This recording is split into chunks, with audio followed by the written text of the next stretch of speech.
370 जम्मू कश्मीर को मिला वो दंश जिससे घाटी को 5 साल पहले मुक्ति मिली। जम्मू कश्मीर विकास की राह पर अग्रसर है, लेकिन विधानसभा चुनाव के बाद एक बार फिर 370 को लेकर सियासी संग्राम शुरू हो चुका है और आज एक बार फिर 370 सुर्खियों में है। वजह है फारूक अब्दुल्ला की एक जिद। चुनाव से पहले फारूक अब्दुल्ला ने अपने मैनिफेस्टो में वादा किया कि अगर सरकार बनी तो 370 की वापसी होगी। अब उमर अब्दुल्ला मुख्यमंत्री हैं, लिहाजा आज उन्होंने 370 वाला एक लॉलीपॉप अपने वोटर्स को पकड़ाने की कोशिश की। डीएनए में हम 370 को लेकर चल रहे सियासी संग्राम को आज डिकोड करने जा रहे हैं।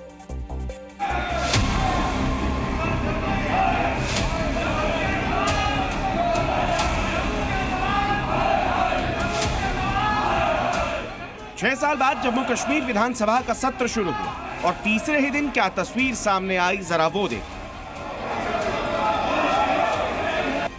मुख्यमंत्री सामने बैठे हैं, उनकी पार्टी के नेता हो हल्ला कर रहे हैं, विपक्षी नेता भी अपनी जगह से उठ गए।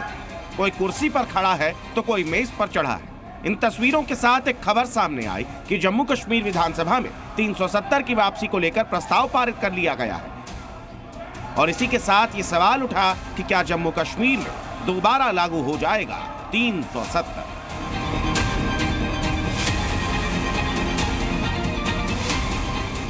की वापसी में कई कानूनी पेच हैं। इस पेच को समझने से पहले आप ये समझिए कि आखिर ये प्रस्ताव लाया क्यों और इस प्रस्ताव को लाने के पीछे का खेल क्या। इस प्रस्ताव को नेशनल कॉन्फ्रेंस, पीडीपी और कांग्रेस ने समर्थन दिया और बीजेपी ने विरोध किया।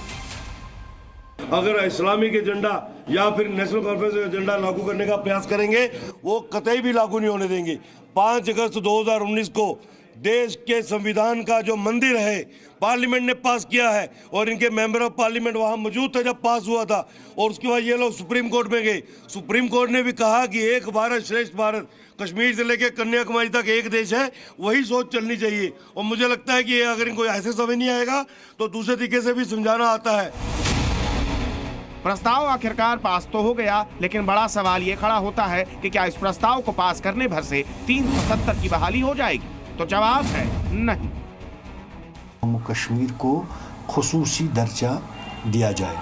As far as article 370 is concerned, वो पार्लियामेंट ने उसको मनसूख किया है और दफ़ा 370 को सुप्रीम कोर्ट ऑफ इंडिया ने ख़त्म किया है। मुझे नहीं लगता है वो वापस देंगे। हाँ, जहाँ तक स्पेशल स्टेटस का ताल्लुक है, आप देखिए मुल्क की मुख्तलिफ़ रियासतों में जैसे बिहार है, आसाम है, वहाँ भी जो नौकरियों के बारे में, जो ज़मीनों के बारे में तहफ़्फ़ुज़ात हैं, वो उस तरह की जो स्टेटस है वो मुमकिन है। यहाँ तो ये साफ हो गया कि जम्मू कश्मीर में स्पेशल स्टेटस की बहाली का प्रस्ताव पास हो जाने भर से 370 की बहाली नहीं हो जाएगी। और तो और इस पूरे प्रस्ताव में कहीं भी 370 का जिक्र भी नहीं है। तो फिर ऐसे में सवाल उठता है कि आखिर ये प्रस्ताव लाया ही क्यों गया और इसे 370 की बहाली का प्रस्ताव क्यों पोर्ट्रे किया गया? क्या नेशनल कॉन्फ्रेंस सिर्फ अपने वोटरों को लुभाने के लिए प्रस्ताव लेकर आई? क्या अपने वोटर्स को इस प्रस्ताव के जरिए उमर अब्दुल्ला ने लॉलीपॉप पकड़ाया है? एक हिंदू नेता के जरिए प्रस्ताव लाकर उमर अब्दुल्ला क्या मैसेज देना चाहते हैं और क्या उमर अब्दुल्ला इस प्रस्ताव के जरिए प्रेशर पॉलिटिक्स खेल रहे हैं?